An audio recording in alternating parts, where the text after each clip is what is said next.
मित्रों, पितृपक्ष के 16 दिनों में से किसी भी एक दिन अपने पितरों की तस्वीर पर चढ़ा देना।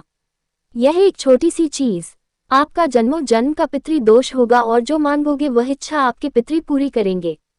मित्रों, पितृपक्ष हमारे हिंदू सनातन धर्म का एक विशेष त्योहार है, क्योंकि पितृपक्ष में मित्रों हमारे जो पितृ होते हैं वह अपने यमलोक से धरती लोक पर आते हैं। वो अपने परिवार का पालन पोषण करने के लिए, परिवार को आशीर्वाद देने के लिए धरती पर पधारते हैं। मित्रों, क्योंकि हमारा शास्त्र में बताया गया है कि जिस घर में पितरों का सम्मान होता है, जिस घर में पितरों का आशीर्वाद होता है, उस घर में कभी किसी चीज की कमी नहीं होती है और न ही कोई समस्या आती। देखिए, पितृपक्ष बहुत ही महत्वपूर्ण त्योहार है।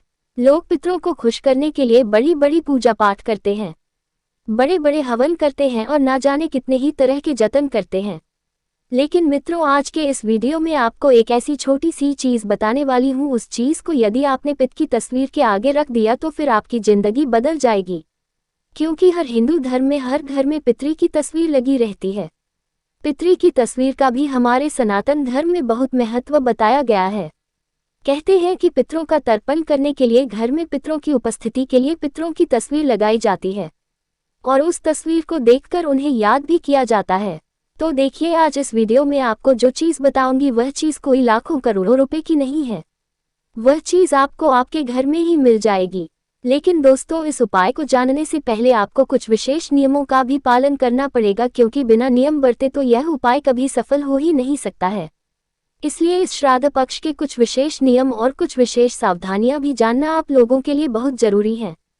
मित्रों, वीडियो को शुरू करने से पहले आप सभी से निवेदन है कि एक लाइक कर दीजिए और कमेंट बॉक्स में मित्रों ओम पितृ देवता नमः अवश्य ही लिख देना। दोस्तों, पितरों को जल भोग तर्पण का विधान है, परंतु कुछ गुप्त चीजें ऐसी भी हैं जिन्हें बहुत कम लोग जानते हैं। अक्सर कुछ लोगों को पता होता है लेकिन वे इस बात में विश्वास नहीं रखते हैं।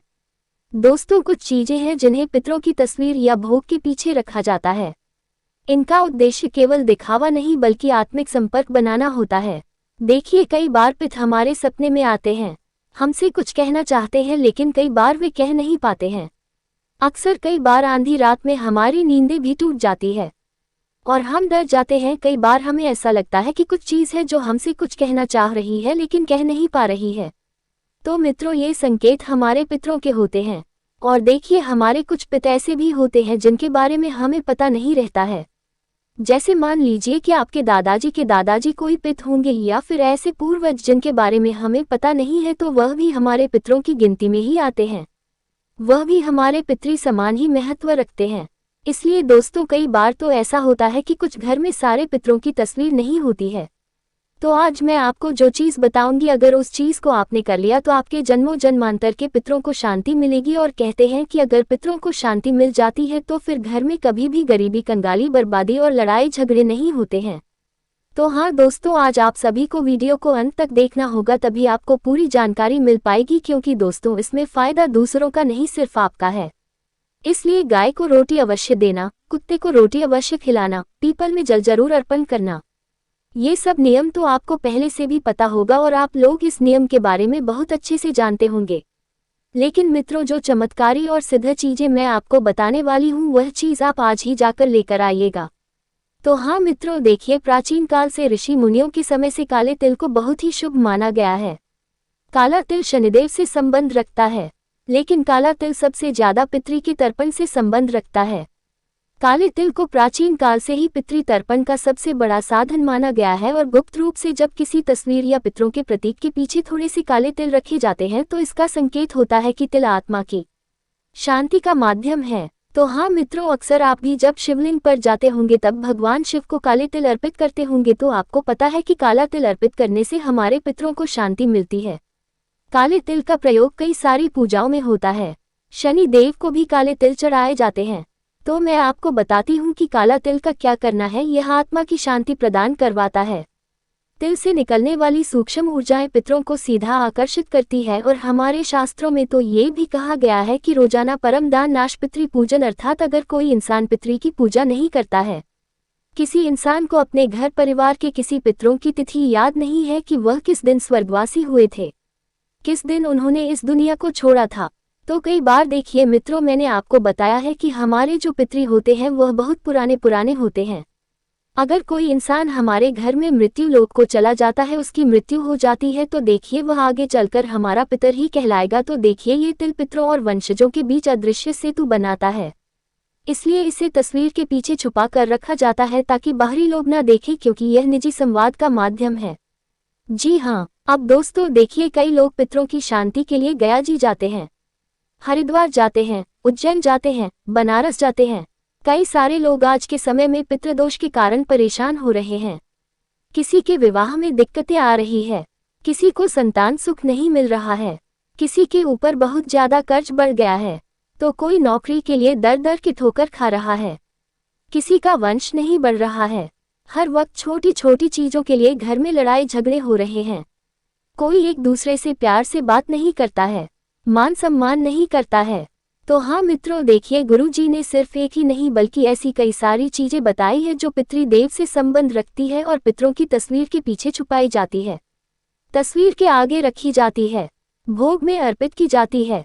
अब देखिए मित्रों की पितृ पक्ष के 16 दिनों में जो हमारे पितृ होते हैं, जिस तिथि को उनका देहांत होता है वही तिथि पितृ पक्ष की तिथि में आती है। तो उस दिन हम उन्हें याद करते हैं, उनके नाम का खाना निकालते हैं, उन्हें भोग लगाते हैं और उनका तर्पण भी करते हैं, उनका आशीर्वाद पाने के लिए। जी हाँ मित्रों, कहते हैं कि पितृ की तस्वीर के पीछे हमें एक छोटा सा जल का पात्र भी रखना चाहिए। इसका पीछे का कारण क्या है, ये मैं आप सभी को बताती हूँ।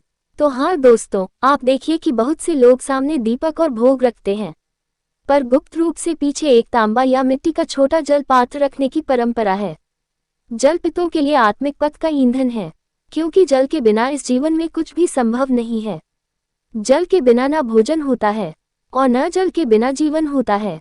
मित्रों, जल को आत्माओं का आहार कहा गया है, क्योंकि अगर हम कोई भी पूजा कर रहे हैं, अगर हम किसी देवी देवताओं को भोग लगा रहे हैं, पितर को भोग लगा रहे हैं, किसी भी चीज को भोग लगा रहे हैं, तो देखिए जल का होना बहुत जरूरी है, क्योंकि बिना जल के कोई भी भोग मित्रपूर्ण नहीं होता है। देखिए जल की तरंगे पितरों को सहजता से यहाँ आने का मार्ग देती है, क्योंकि कहते हैं कि पितृ भी धरती लोक पर तभी आते हैं जब उनके वंशज उन्हें याद करते हैं, उन्हें बुलाते हैं, तभी यमलोक से पितृदेव को धरती लोक पर भेजा जाता है। भी कहते हैं मित्रों की जिस घर में पितरों का सम्मान नहीं होता है, हर वक्त पितरों को गालियां दी जाती है, हर वक्त पितरों का अपमान किया जाता है कि कोई भी पितरों को कुछ कह रहा है तो उस घर में पितृदोष तो होगा ही होगा, लेकिन उस घर को बर्बाद होने में ज्यादा समय नहीं लगेगा।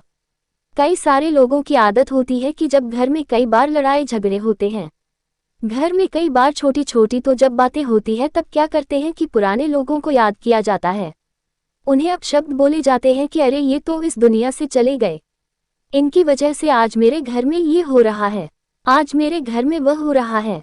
जाने वाले चले जाते हैं, लेकिन पीछे बेवजह के लड़ाई झगड़े और कलश छोड़कर चले जाते हैं। इस तरह की बातें होती है। लोग छोटी छोटी गलतियों के लिए अपने पितरों को दोष देने लग जाते हैं, लेकिन वे ये चीज नहीं समझते हैं कि अगर वह तुमसे प्रसन्न होंगे, तुम उनका सम्मान करोगे, उनके भोग लगाओगे, तुम उनकी पूजा पाठ तर्पण करोगे, तो उनका आशीर्वाद तो तुम्हें वैसे ही मिल जाएगा। लेकिन अगर तुम उनका अपमान करोगे तो देखिए पितृ दोष जो है वह साधारण दोष नहीं है। एक बार शनि दोष को ठीक किया जा सकता है, ग्रह दोष को ठीक किया जाता है, काल सर्प दोष को भी ठीक किया जा सकता है, लेकिन पितृ दोष जो होता है ये सिर्फ एक दोष नहीं है। इसका सीधा सा माध्यम ये है कि हमारे पितृ हमसे नाराज है और पितृ को प्रसन्न करने के लिए हमें कई तरह के जतन करने पड़ते हैं। कई लोगों को ऐसा लगता है कि अरे वह तो हमारे पितृ देव है, हमारे पिता समान है, वह तो हमसे जल्दी ही मान जाएंगे, अगर हमसे नाराज होंगे तो उनका आशीर्वाद हमें मिल जाएगा।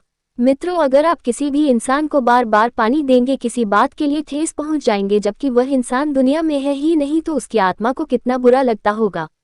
सभी माता एवं बहनों से निवेदन है कि हमेशा ध्यान रखिएगा कि जो इंसान इस दुनिया में नहीं है, कम से कम उसके लिए तो आपको बुरे और अपशब्द नहीं बोलना है। जी हाँ, देखिए गुप्त मान्यता है कि जब पितृ का तर्पण किया जाता है, श्राद्ध किया जाता है, पितृ को भोग लगाते हैं, उसमें दो चीजें सबसे आगे और प्रथम रखी जाती है, वह है चावल और गुड़। जी हाँ दोस्तों, चावल शांति और पवित्रता का प्रतीक होता है। कोई भी पूजा हो, कोई भी भोग हो, उसमें भात अवश्य बनाया जाता है, क्योंकि देखिए चावल को शांति और पवित्रता माना गया है। क्योंकि भगवान शिव की शिवलिंग पर अक्षत के रूप में चावल ही अर्पित किया जाता है। घर में कोई भी पूजा हो, पूजा छोटी हो या बड़ी हो, उसमें भी अक्षत के रूप में चावल का प्रयोग किया जाता है, क्योंकि अक्षत के बिना पूजा अधूरी मानी जाती है और गुड़ मिठास और प्रेम का प्रतीक है। देखिए दोस्तों, जब इन्हें तस्वीर के पीछे रखा जाता है तो ये संकेत होता है कि हम अपने पितरों से केवल आशीर्वाद ही नहीं बल्कि मधुर रिश्ते की निरंतरता भी चाहते हैं।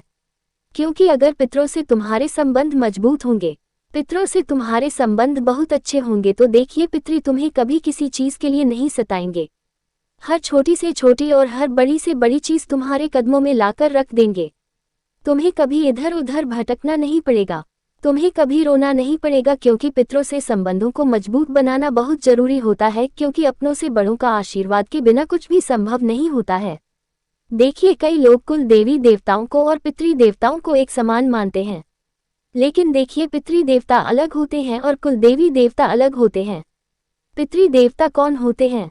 जो इस दुनिया में नहीं है, जो यमलोक में पधार गए हैं, हमसे बिछड़ गए हैं, हमसे हमेशा हमेशा के लिए दूर हो गए हैं, उन लोगों को देखिए पितृदेव कहा जाता है।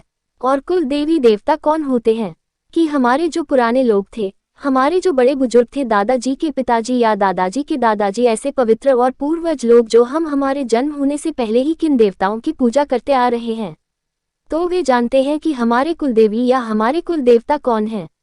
कुछ लोगों के कुल देवता भैरव जी होते हैं, कुछ लोगों के कुल देवता माता जी होती है।